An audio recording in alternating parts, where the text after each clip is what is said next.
In this short time-lapse video, I thought I would go over some of the steps and procedures I used to create this painting. This is a 3 by 4 foot linen canvas, and I toned the canvas with the burnt sienna and a little bit of burnt umber. I used acrylics to do that, but I'm using oils, so I'm painting the oils over the acrylic base coat there. So I'm blocking in these large areas, and I'm not picking up any white at this point, just blocking in the darks. So already I have my middle tones established by using that burnt sienna underpainting, and now I'm just blocking in those darker areas. And this is a pretty complex photograph. It's really hard to see anything outstanding of detail. But I did pick out those palm trees, so they'll be the center of interest up in that top area. Now I'm adding some the lighter tones. Right now all this paint is quite thin, and I'm working from thin to thick on most of this. Now right at this point I've spent 42 minutes creating what I just painted right here. So this goes pretty quickly, but I'm just wanting to block in those large shapes and establish that composition with the larger shapes. This is day 2 on this painting, and I had to stop, not really because I wanted to, but the paints were just too wet underneath in order to continue working. But at this point it was dry enough where I could start to add these lighter greens over the darker areas there that had been set up during the night. I also use liquid in some of my paints, and that helps speed the drying process. I'm adding some negative areas here in these palms, concentrating on these palms quite a bit because they pretty much are the center of interest. Of course, the road down below is a big area too of interest, but I really wanted to highlight these palm trees as much as I could. Now I'm just using my negative areas here to define this large branch up above. And as you can see from my reference photograph here, there's just a lot going on. So I had to look at this carefully and simplify it as much as I could. Otherwise, a painting like this would just become too overwhelming to approach. I painted this road a darker, cool color because, of course, the light from that road was being lit from the sky and not from the sun. And then I placed a few of those areas of those patches of sunlight with the warmer colors. Now I jump around on my canvas a lot. I'll work on one area for a while, then I'll work on another area. I don't want to completely finish one area without knowing what the area adjacent to it is going to look like, so I can have that comparison. That way I can maintain more harmony within my painting.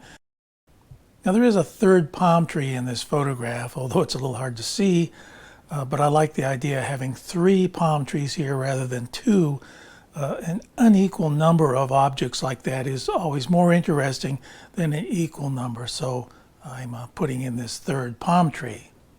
This large branch up here at the top of the painting is closest to me, so that means that it will have the most contrast, more contrast than other areas. So there'll be more lights and more darks in anything that's close to me. So I'm making that darker right now, and I'm adding more negative areas or sky holes, as we like to call them. I've decided to put some variation in the sky here with some lighter and darker areas. Not sure I needed that because there's so much texture in this painting already. It probably doesn't need it, but I did want to show some variations in that sky. From this point on, it's all about refining and adding detail, adding some lights, to the areas, some more dark, making more contrast, and especially varying the colors. Since most of this is green, I wanted some of these greens to be a cool green, others to be a warmer green. And that's always a challenge. Referencing my photograph at this stage was very important. Although palm trees are a bit tricky to paint, I had to sort of use a artistic license to make things work for myself, where I really couldn't see the detail that well, or even if I could see, it would be so difficult to follow it in a photograph. So I just continued on as best I could. I'm using a smaller brush to add a lot of limbs, branches, and some more leaves. And that's the St. Johns River back there. This is a state park called Alpine State Park, and it's located just south of Jacksonville. When I place these negative areas in, I try and keep them very soft. I don't want any real hard edges on those negative areas because the light bends around those trees, so I don't get a real hard shape there. And I try and vary those shapes too. Don't want them all the same size. Now, this road was a bit tricky. I worked quite a while to get the color that I wanted on that, and it was just a little tricky to match the color that harmonized and looked good.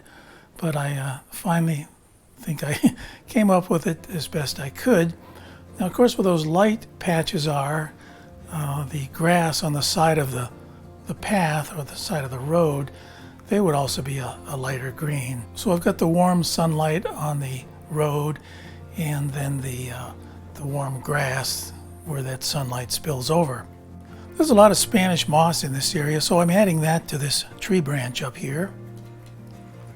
I'm softening the color of these trees in the background since they're in the distance, just taking a little bit of that sky color on my brush, scumbling over that slightly just to give it a bit of a haze. The palm leaves here on the left were in deep shadow, and it just made a very nice contrast, a nice dark contrast between everything else in the painting. So I really enjoyed putting those in. I didn't want to add very much detail in that area since it was so dark, so I kept the detail to a minimum.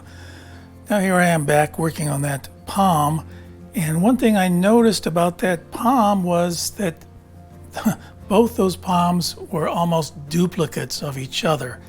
So I added different negative areas and took out some of those palm fronds on that middle palm there, just to make them look different. And the palm on the very left, I kept that very indistinct, just to keep that in the distance.